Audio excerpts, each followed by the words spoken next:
총만아 한번 보여줄까요? 네, 이 그림 한번 보시기 바랍니다. 어떤 그림인지, 또 여러분이 이 그림을 보시면서 어떠한 느낌과 어떠한 감정이 여러분에게 밀려오는지 한번 생각해 보시기 바랍니다.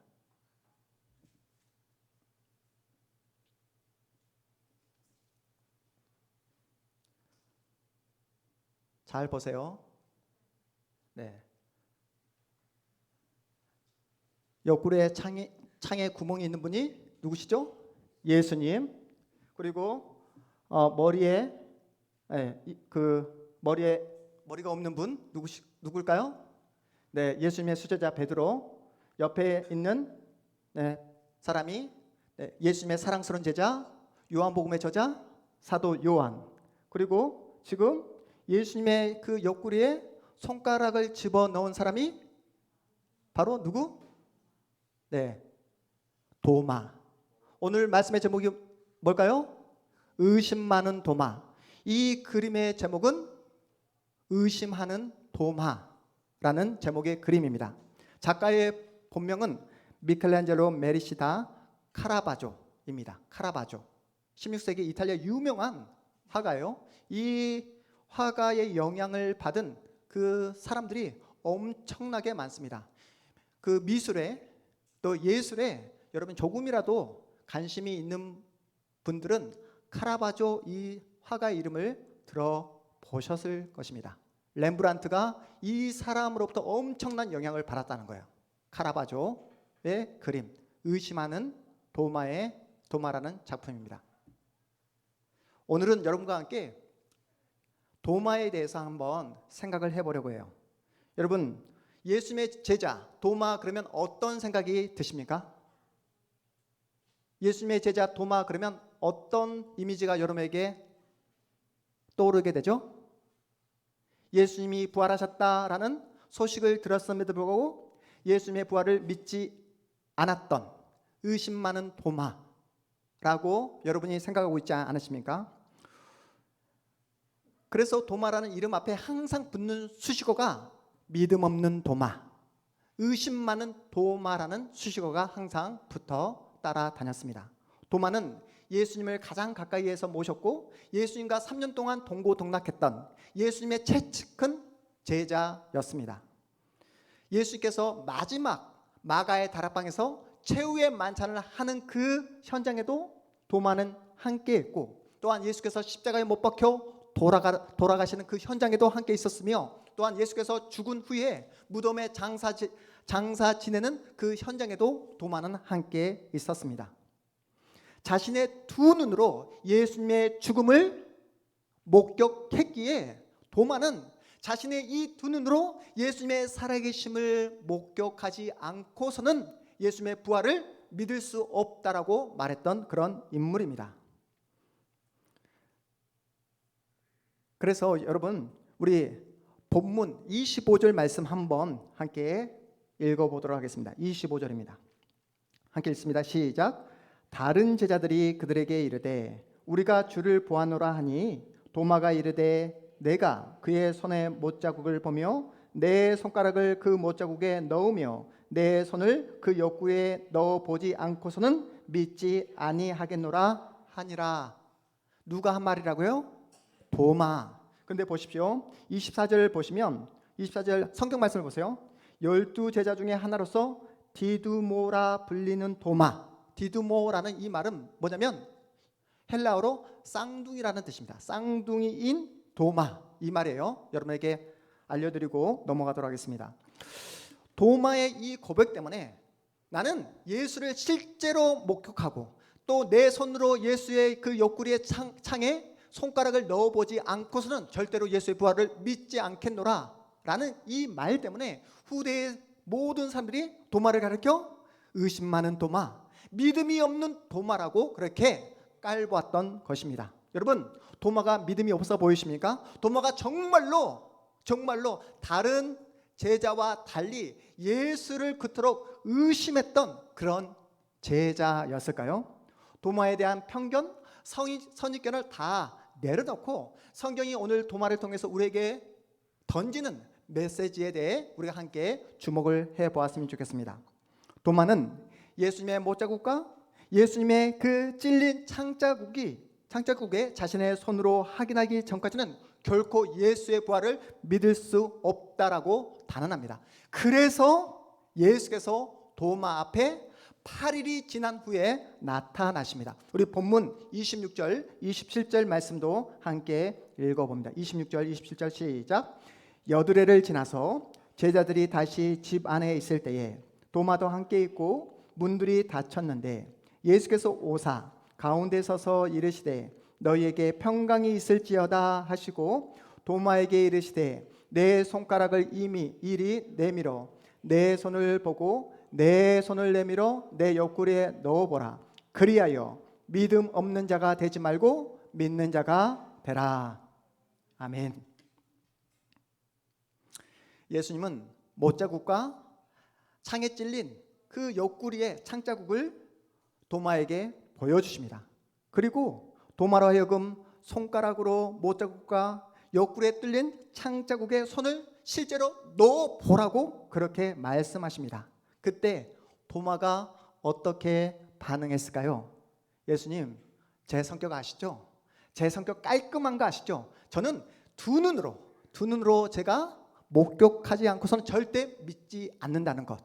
조금이라도 궁금증이 생기고 조금이라도 마음에 의심이 생기면 절대로 그냥 넘어가지 않는다는 그 깔끔한 성격 잘 아시죠? 그러니 저에게 그 뚫린 창에 찔린 그 옆구리를 제가 더욱더 자세하게 볼 수 있도록 저에게 더 가까이 와 주십시오 라고 이렇게 이야기한 것이 아니라 보십시오. 예수님이 너의 손가락을 이리 내밀어 내 손을 보고 너의 손을 내밀어 내 옆구리에 넣어보라. 그리고 믿음 없는 자가 되지 말고 믿는 자가 되라 라는 예수님의 말씀 앞에 도마는 완전히 꼬꾸라지게 됩니다. 항복하게 되는 거예요. 손가락을 집어넣은 다음에 항복한 것이 아니라 주님의 말씀 앞에 완전히 항복하게 됩니다. 그래서 28절 말씀에 보시면 나의 주 나의 하나님이라고 말하며 예수님 앞에 완전히 항복해버리는 도마의 모습을 볼 수 있습니다. 우리가 다시 한번 우리가 앞에서 보았던 성화, 우리 카라마조가 그렸던 의심하는 우리 도마 한번 그림 다시 한번 볼까요? 여러분 보십시오. 카라마조는 지금 어떻게 설명하고 있습니까? 도마가 실제로 예수님의 옆구리에 손가락을 집어넣은 것으로 그림을 그리고 있습니다. 이거는 전적인 카라마조의 상상력에 의해서 그려진 그림이에요. 우리가 성경을 통해서 살펴보았던 것처럼 실제로는 도마는 예수님의 그 창자국에 손가락을 집어넣지 않았다? 집어넣지 않았습니다. 그럼에도 불구하고 카라마조가 이렇게 그린 의도가 있다는 거예요. 왜 이렇게 그렸을까요? 예수님은 제자의 그 모든 의심을 다 받아주시는 분이라는 거예요. 예수님은 제자로부터 그 모든 그 어떠한 질문도 다 수용해 주시고 받아주시고 용납해 주시는 분으로 카라마조는 그 예수님을 우리에게 소개하고 있습니다. 그래서 예수께서 이렇게 말씀하시죠. 우리 본문 29절 말씀, 우리 29절 말씀 함께 읽어보겠습니다. 29절입니다. 시작. 예수께서 이르시되 너는 나를 본고로 믿느냐? 보지 못하고 믿는 자들은 복되도다 하시니라. 아멘. 우리 이 자리에 앉아있는 우리 성도님들 가운데 나는 예수님의 부활을 내 두 눈으로 똑똑히 목격했다라는 분 한번 손 들어볼까요? 나는 예수께서 십자가에 못 박혀 돌아가신 후에 부활하신 그 장면을 내 두 눈으로 똑똑히 목격했다. 우리 세승이 예수님의 부활을 목격했니? 네,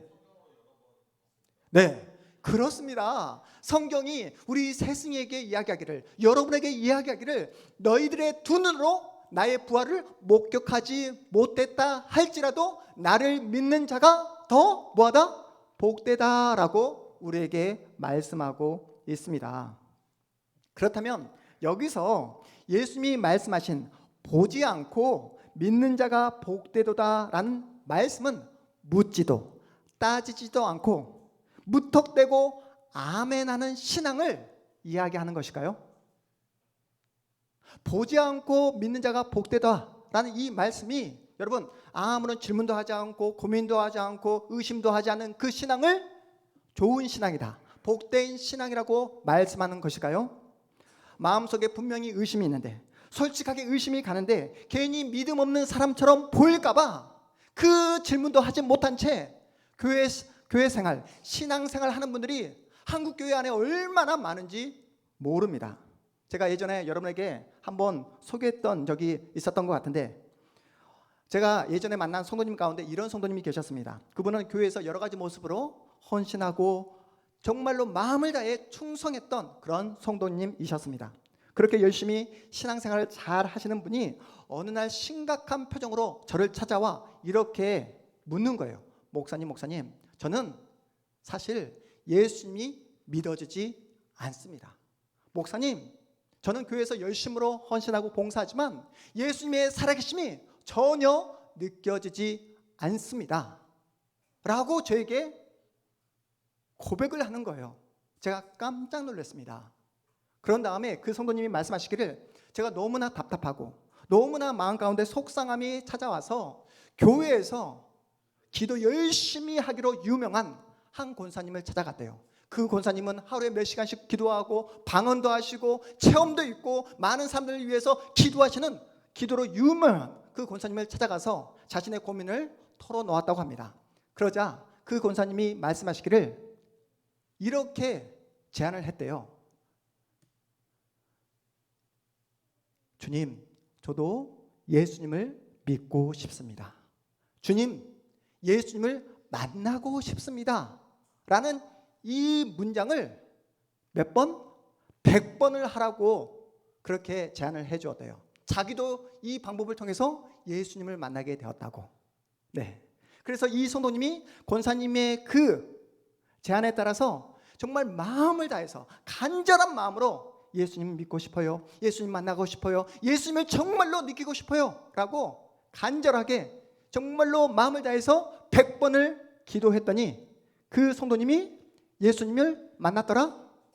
만나지 못했더라? 만나지 못했다고 합니다.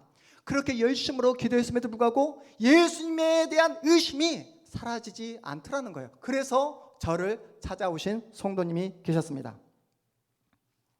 목사님, 제가 잘못된 겁니까? 아니면 저에게 이러한 제안을 하신 권사님의 그 제안이 잘못된 것입니까? 라고 저에게 묻는 거예요. 여러분, 제가 소개한 이 성도님의 그 문제일까요? 아니면 권사님께서 잘못된 제안을 그 성도님에게 하신 것일까요? 여러분 어떻게 생각하십니까? 이 자리에도 말은 하지 않지만 예수님이 정말 존재하실까? 예수께서 정말로 날마다 나와 동행하고 계실까? 라는 그 의심과 그러한 질문을 가지고 이 자리에 앉아있는 분도 계실 것입니다. 나는 예수님에 대한 존재에 대한 의심을 가지고 있다라고 생각되는 분 손 들어보라고 그러면 네, 손 안 들겠죠. 만약에 의심이 조금이라도 가는 분이 있다면 오늘 주일 예배 후에 그냥 8층으로 내려가지 마시고 이 자리에서 몇 번? 100번 간절하게 정말 마음을 다해서 예수님 만나고 싶어요, 예수님을 느끼고 싶어요, 이렇게 100번 간절하게 여러분이 예수님을 찾으면 예수께서 여러분을 만나주실까요? 만나주지 않을까요?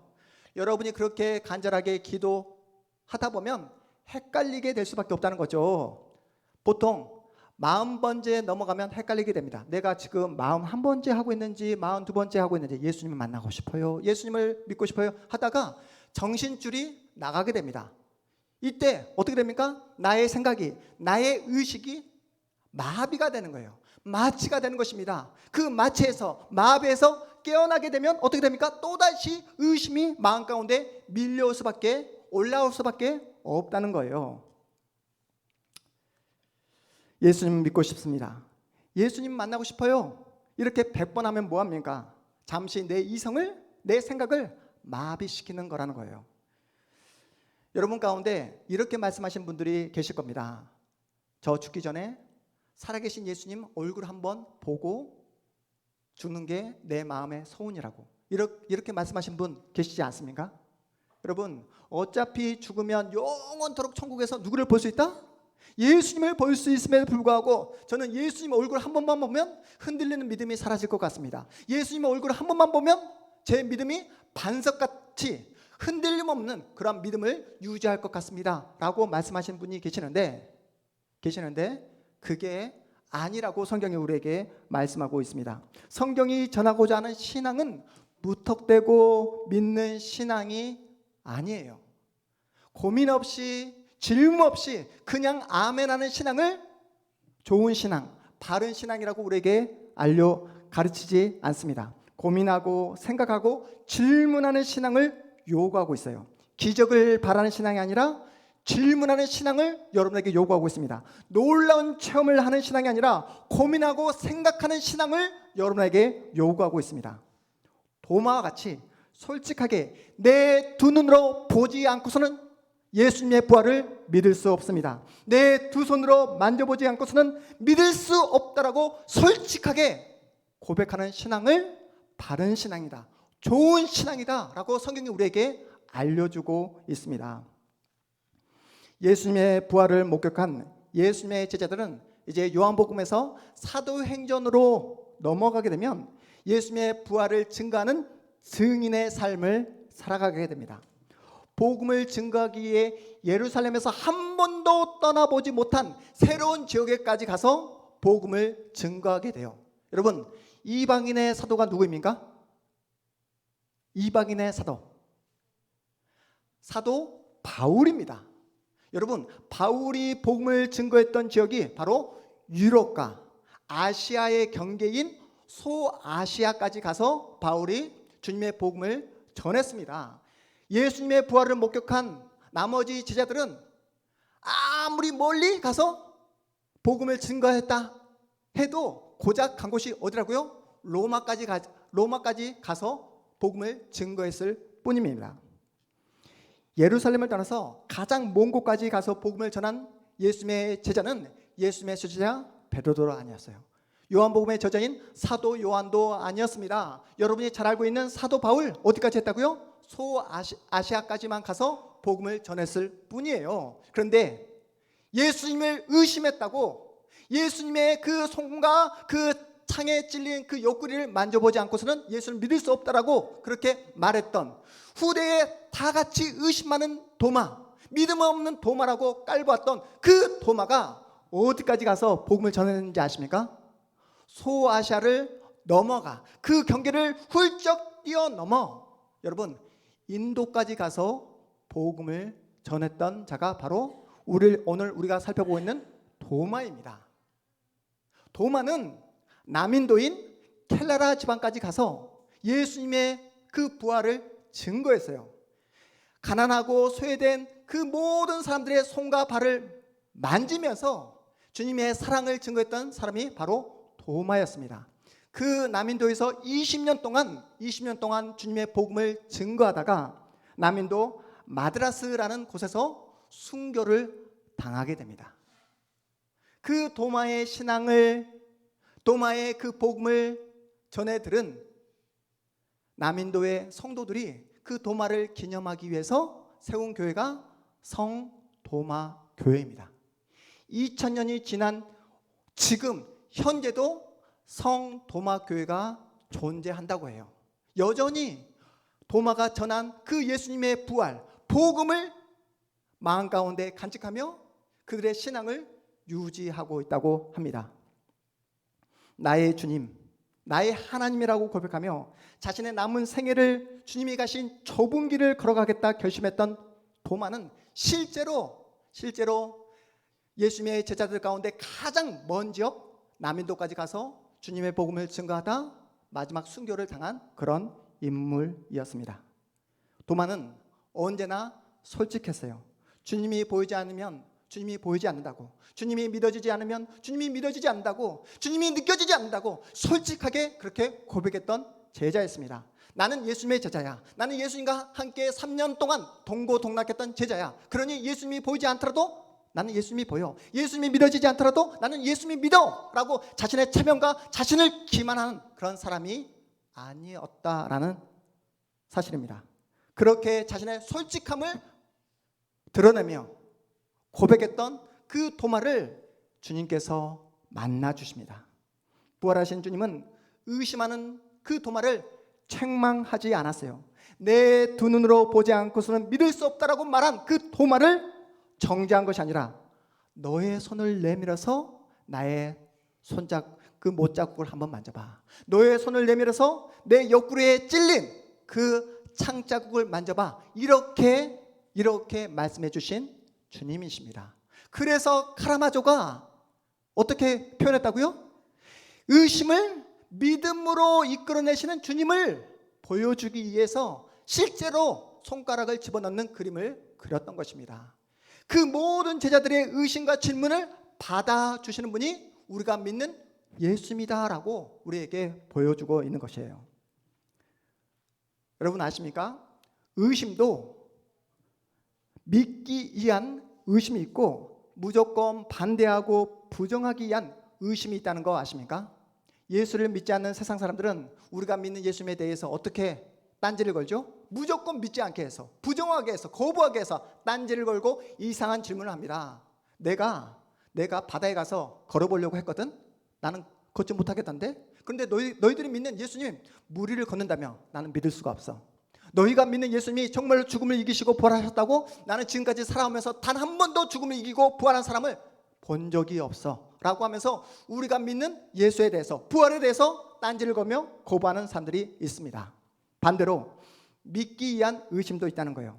우리 이한이 수한이가 어린 시절 말을 배우는 시기가 되었을 때 가장 많이 했던 말이 이건 뭐야? 이건 뭐야? 였습니다. 아빠, 이건 뭐야? 이건 이래서 이런 거야 라고 이렇게 대답을 해주면 그래서 왜 그런 건데? 왜? 왜라고 계속해서 질문을 던졌습니다. 이때 사랑하는 부모가 계속해서 질문하는 자녀를 향해서 그 입 다물라, 그 입 다물라 할 부모가 어디 있겠습니까? 그 모든 질문을 받아주는 이유가 무엇이죠? 사랑하는 자녀는 질문을 통해서 건강하게 자라날 수 있기 때문에 그렇습니다. 우리 사랑의 하나님은 여러분의 그 모든 의심과 모든 질문을 다 받아주시는 분인 줄 믿으시기 바랍니다. 그렇게 질문을 해야 건강하게 신앙이 자라날 수 있기 때문에 그렇다는 거예요.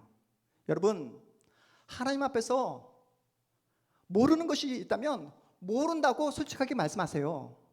믿어지지 않는다고, 믿을 수 없다라고 솔직하게 말씀하시기 바랍니다. 옆에서 아멘 한다고 덩달아 아멘 하지 마시고, 믿어지지 않는데 그냥 아무 생각 없이 고민 없이 따지지도 않고 묻지도 말고 그렇게 따라가는 그러한 신앙생활 하지 말라는 것입니다. 정직한 질문은 건강한 신앙을 세워가는데 필수적입니다. 다시 한번, 정직한 질문은 건강한 신앙을 세워가는데 필수적입니다. 한국 교회 안에는 질문이 없어요. 질문하면 믿음이 없다라고 평가해버리고, 뭔가 조금이라도 딴지를 걸면 예수를 믿지 않는다고 그렇게 손가락질 해버리는 그 문화가 잡혀있기 때문에 질문하는 신앙을 못난 신앙, 불신앙이라고 그렇게 치부해버리는 그 문화가 한국 교회 안에 너무나 많이 있습니다. 여러분, 질문의 길이 있고 질문의 해답이 있으며 질문이야말로 영적인 세계로 들어가는 문이라는 사실을 기억하시기 바랍니다. 질문에 뭐가 있다고요? 길이 있고 질문에 해답이 있으며 여러분이 하나님 앞에 드리는 정직한 질문이야말로 영적인 세계로 들어가는 뭐다? 문이라는 사실이에요. 자신에 대해서, 인생에 대해서, 하나님에 대해서, 그리고 이 세상에 대해서 진지한 질문을 끊임없이 던져야 한다는 거예요. 고민을 멈추지 않고 끊임없이 생각해야 합니다. 여러분, 생각하지 않으면 생각을 강요받게 돼요. 여러분 잘 생각해 보십시오.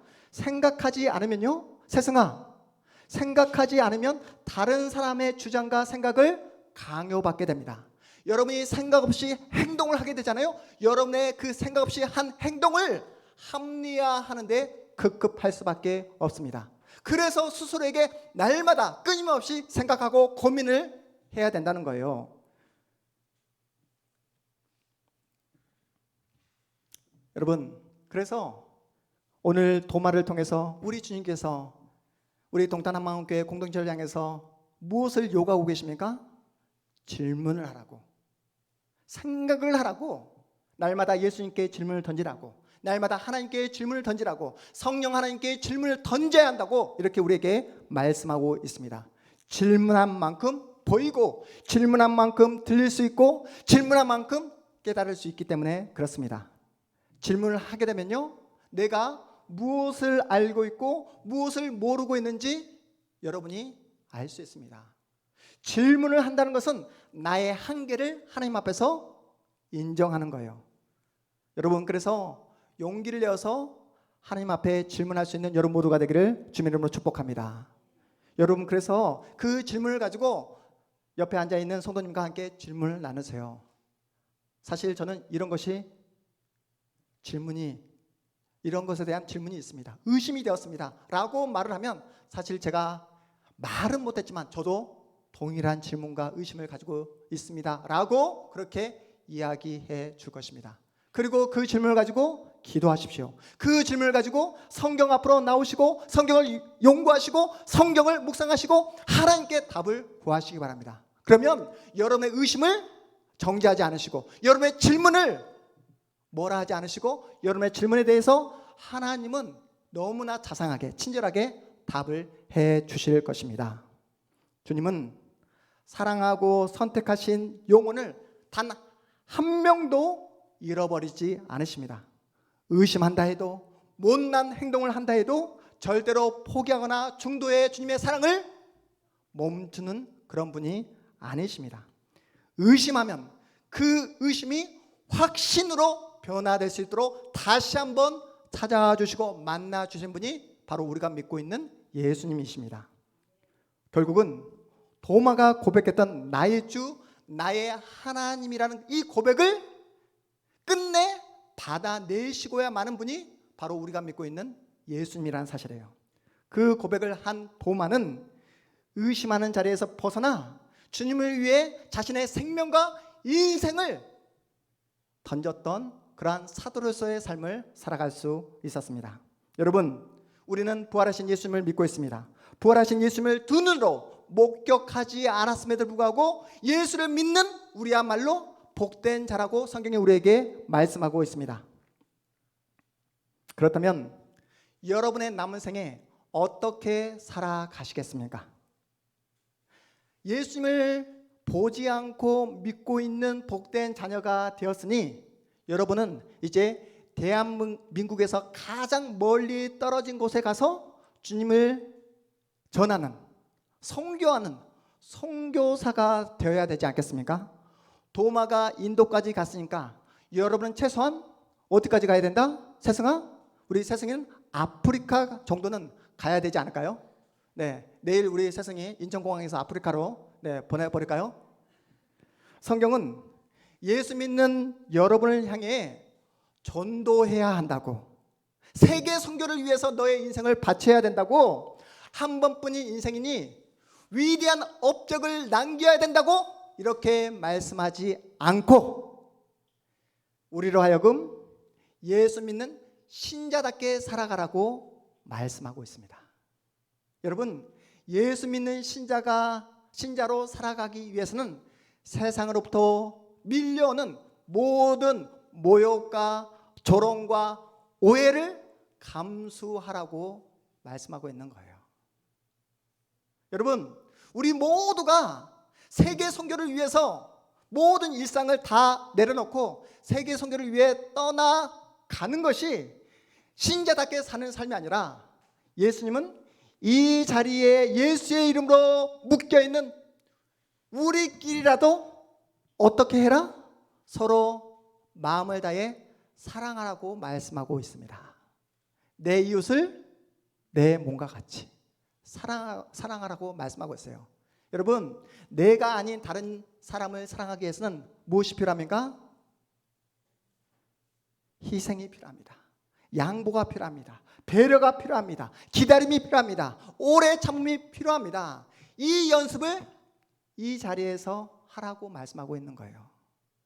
여기서 사랑하는 연습을, 용납하는 연습을, 그리고 상대를 위하는 그 훈련을 감당할 때만이 주일이 지난 내일 한 주 동안 세상에 나가서 세상이 주는 그 모든 모욕과 조롱과 오해를 감수할 수 있다라고 말씀하고 있습니다. 그러니 오늘 이곳에서 여러분 더 많이 웃으시고 주님이 주시는 그 놀라운 기쁨을 이 자리에서 함께 누리심으로 오늘 본문에 등장했던 도마가 사나 죽으나 오직 주님의 영광을 위해서 살아갔듯이 우리 동탄의 온 가족들이 사나 죽으나 오직 예수님의 영광을 위해 살아가는 복된 예수의 사람들 다 되어주시기를 주님의 이름으로 축복합니다. 우리 모두 자리에서 일어나겠습니다.